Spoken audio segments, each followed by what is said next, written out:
energy drink. So it's not a beer. I did some research here. It's Bang Energy drink. You might say, Wilds, what's Bang Energy? Well, on the website, Bang Energy is referred to as cognitive candy. Not sure. They also have a hard seltzer. They also have a beverage with creatine and caffeine in it. I was literally with Jack the founder 2 days ago. Hold on, you know Jack this? the founder, I was just with them. That's my neighbor. This is a true story. That's my neighbor. I'm not playing. Jack is my neighbor. Let's go. We're going to get him on the show. Brandon lives next door. Hold on. Brandon lives next door to the founder of Bang Energy, and Ocho lives next door to Roger Stone. Where the hell do y'all live? What's happening in South Florida? Right. What's going on? It's fantastic.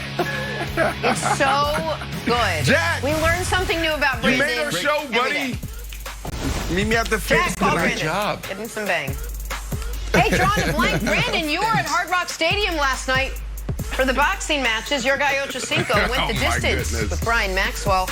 And Logan Paul did the same with Floyd Mayweather. So, Brandon, the fight night in Miami was blank.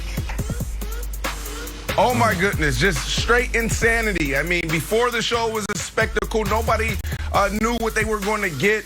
So the pre-fight festivities were awesome. Then you had Ocho set it off, and Ocho came out. He looked good.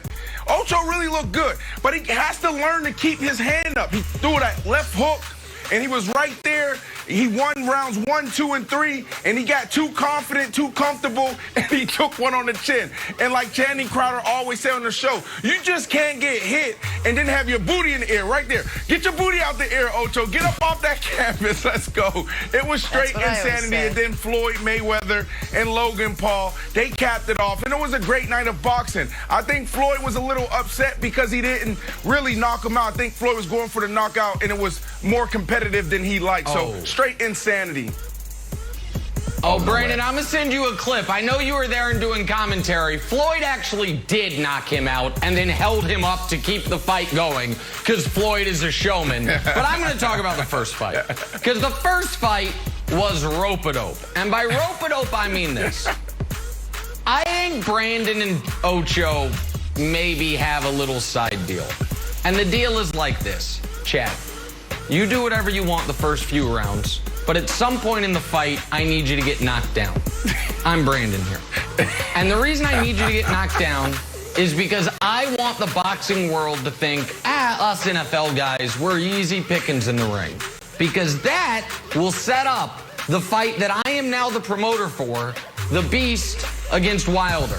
Deontay Wilder, Brandon Marshall, coming to Hard Rock Stadium or the MGM Grand or somewhere near you. Because Ocho right there, come on, that's bad. I think Ocho's a better athlete than that. All the McDonald's in the world doesn't make Ocho drop his hands that fast. So I think Brandon's in on this. It's a rope-a-dope Wilds to try to get the Wilder fight going, which I now have done a total 180 on. I'm absolutely in favor of.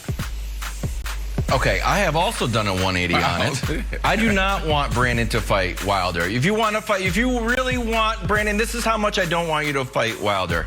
If you want a Brandon Marshall Wilds fight, I'm willing to take the fight. Because I do not want to see you get into the ring with Wilder. If I need to go, and I will accept the fight now that I know the rule. If you get knocked out, just don't put your booty in the air. That I think that's a famous get your booty out the air. But yeah, get your booty out of the air. Yes, that's the key to all the sweet science. My answer, however, is replicable about Floyd. Like, I don't think Floyd is going to stop doing this. There's still an appetite to see him in the ring. I don't know how long he's going to keep going, but if he continues to post pictures with literal bags full of money afterwards, I see no reason for this trend of kind of exhibitions with no winners or losers to ever stop, Jenna. So why wouldn't you want me to start then? Exhibition. Why wouldn't you want me to start this? We want you to come back. Because I don't want you to unless you're willing to share. Unless he's going to share. And then it's okay. Game one, Bucks Nets. Brooklyn lost James Harden in the first minute of this one. It's been announced he'll miss game 2 tonight with right hamstring tightness. Probably more. KD and Kyrie carried the Nets 4 games, not more injuries. KD and Kyrie carried the Nets to victory. despite Harden going down early. Brandon, game one should have Nets fans feeling blank. Confident. I mean, he went down early. James went down early, and they were able to not only take off, but they sustained. The score at the end of the night was closer than what the game really was. And all year I heard about, oh, this team hasn't played together. They only played 8 games going into the playoffs. But look at the ball movement. Look how in sync they were. And then defensively, all year, Nick, defense.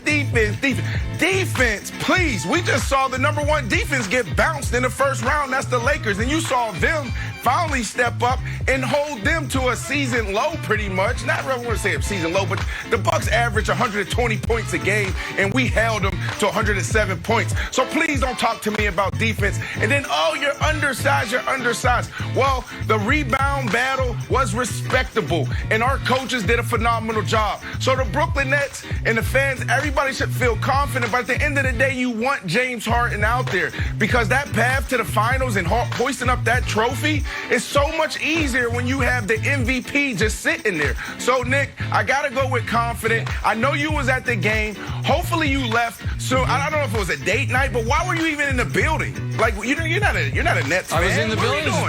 It's playoff basketball, and I was excited to see it. And there were literally, dozens of Nets fans around me.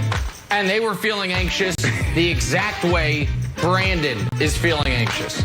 Because Brandon, I'm not trying to pull the Broussard, but that bass in his voice left a bit, if you noticed. And the reason is, Brandon said what he has heard all season. I'm going to tell you what I've heard all season. This Nets team was a mediocre team. They were an average team until they added James Harden. And that's why James Harden is the MVP. James Harden, they were here, and now they're here. Before James Harden, they were 12-11. After James Harden, they were 28-7. I'm going to tell you another thing I heard. Not during the regular season, but in the playoffs, because you mentioned the Lakers getting bounced.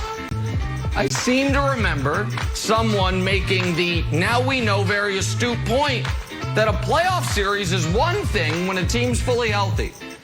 But when a team loses its second best player mid-series, it could flip entirely. So while, yes, the Nets should be very happy they're up 1-0, I think in your heart of hearts, you would rather be down 0-1 with a healthy Harden. Because I don't think he's coming back this series. I think Harden's done for the series. Listen. And so yeah. I may take that. You're right, Nick. I may take that. A healthy Harden and going down 0-1. I mean, he's one of the greatest players to ever walk this planet. So I may take that. But if you watch that game, you're looking at it like, well, we really don't need him. I mean, they dominated them from start to finish on both ends of the court. But Nick, I did not say that. I did not say, oh, our team was okay until we got James Harden. Before James Harden got there, I picked them to win it all. So let's go back and let's run a take back in November and December, early December. So it's great. My bad. I was wrong. Nick My knows bad. what I was wrong. Wow. Okay, that's perfect. That's perfect. So to be clear, even if Harden doesn't play again, the Nets winning it all. Got it. I wasn't sure, but now we know Wilds. It's locked in. Yes. Brandon hasn't missed an NBA pick yet, so he's got locked the Clippers. in. You still got the Clippers, right? I said Clippers are still locked in, right? Missed one yet. Correct, that's what I said. Okay. We got it, Brandon. We're going to, you know what, Brandon? Okay. We're going to have to add staff to the show, or you need some of your House of Athlete, someone on the staff to come over to make all of these like little tapes that Brandon wants. Like, run it back, run a whole montage of my right picks. Starts the show. What an amazing week for me.